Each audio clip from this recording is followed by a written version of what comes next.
राजा जनक के दरबार में अक्सर ज्ञान चर्चा हुआ करती थी, जिसमें बड़े बड़े विद्वान भाग लिया करते थे। इसका कारण यह था कि राजा जनक स्वयं भी बड़े ज्ञान पिपासु और धर्मपरायण थे।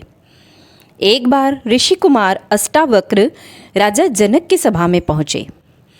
राज दरबार में सुंदर सुंदर शरीर वाले दरबारी लोग सुंदर सुंदर आभूषणों से सुसज्जित होकर बैठे थे।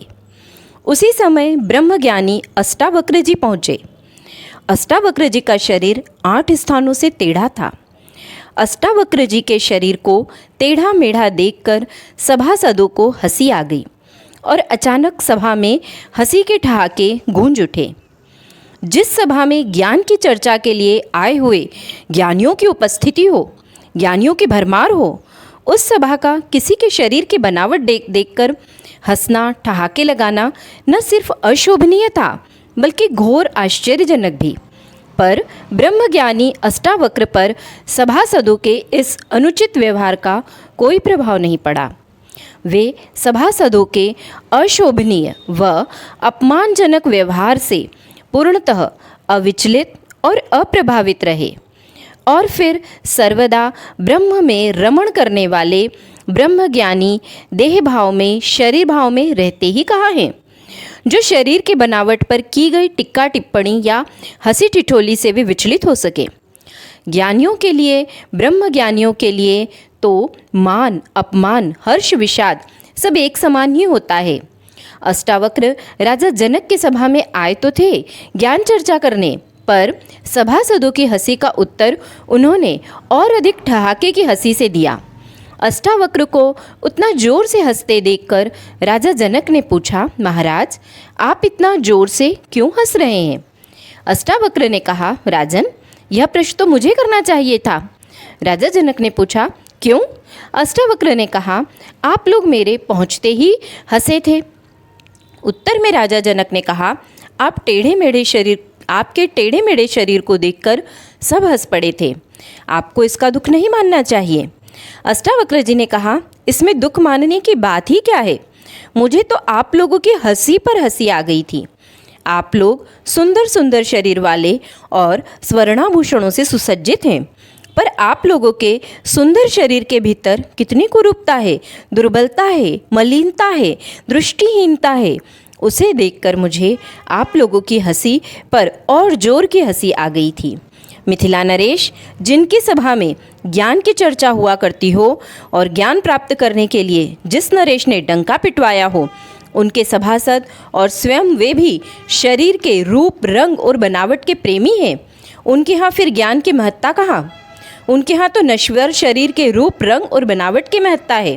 राजा जनक ऋषि कुमार की बातें सुनकर चुप हो गए और सभासदों ने भी लज्जा से सिर झुका लिया। राजा जनक ऋषि कुमार की यथाविधि सेवा शुश्रूषा करके अपने शयन कक्ष में शयन करने चले गए, पर उन्हें नींद कहाँ? राजा जनक को तो ऋषि कुमार अष्टावक्र द्वारा कहे हुए वाक्य राजा जनक के यहाँ ज्ञान की नहीं वरन नश्वर शरीर के रूप, रंग, बनावट की महत्ता है बेचैन कर रहे थे।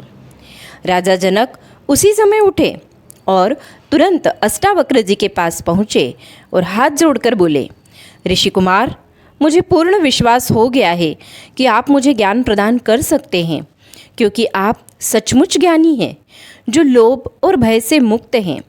सच्ची बात को पूर्ण निर्भीकता के साथ जो कह सकता है वही उपदेश देने का अधिकारी है। सो हे ऋषि कुमार, मेरा चित्त उद्विग्न हो रहा है। अब आप अपने ज्ञानामृत से मुझे तृप्त करने की कृपा करें। राजा जनक की विनम्रता और ज्ञान पिपासा को देखकर अष्टावक्र ने हंसकर कहा, राजन, बिना गुरु दक्षिणा दिए ही आप ज्ञान प्राप्त करना चाहते हैं?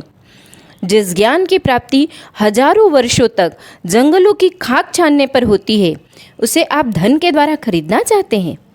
तब पुनः राजा जनक ने विनम्र होकर कहा, ऋषि कुमार, आप मेरा सारा खजाना ले लें और मुझे ज्ञान का उपदेश करें।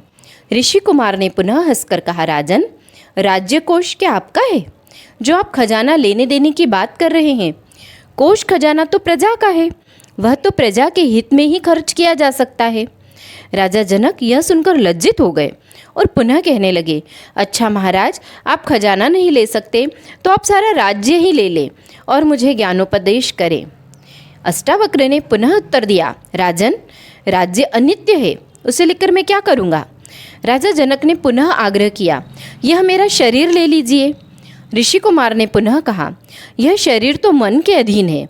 तब राजा जनक ने कहा, तो आप मन ही ले लीजिए। तभी अष्टावक्र स्वीकृति देते हुए बोले, हाँ, मन ले सकता हूँ, आप मन को मुझे संकल्प कर दीजिए। राजा जनक ने वैसा ही किया। अष्टावक्र ने कहा, राजन, मैं 1 सप्ताह बाद पुनः आऊँगा, तब आपकी इच्छा पूर्ण होगी।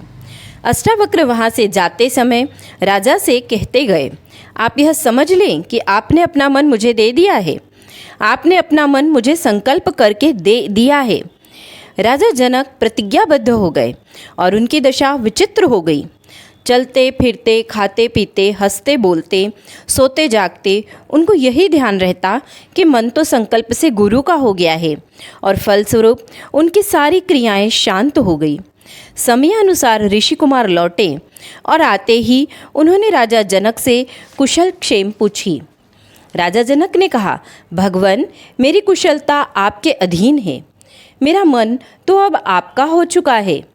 आपको मन देकर मैं अमन हो गया हूँ, मैं मन से रहित हो गया हूँ, मैं मन से मुक्त हो गया हूँ, मैं बिना मन का हो गया हूँ, मैं मन से परे हो गया हूँ, मैं कुछ करते हुए भी अकर्ता हो गया हूँ, मैं जड़वत हो गया हूँ, मैं क्रिया करते हुए भी अक्रिय हो गया हूँ, पर मुझे इसी में परम शांति मिल रही है, अतः मैं शांत हूँ।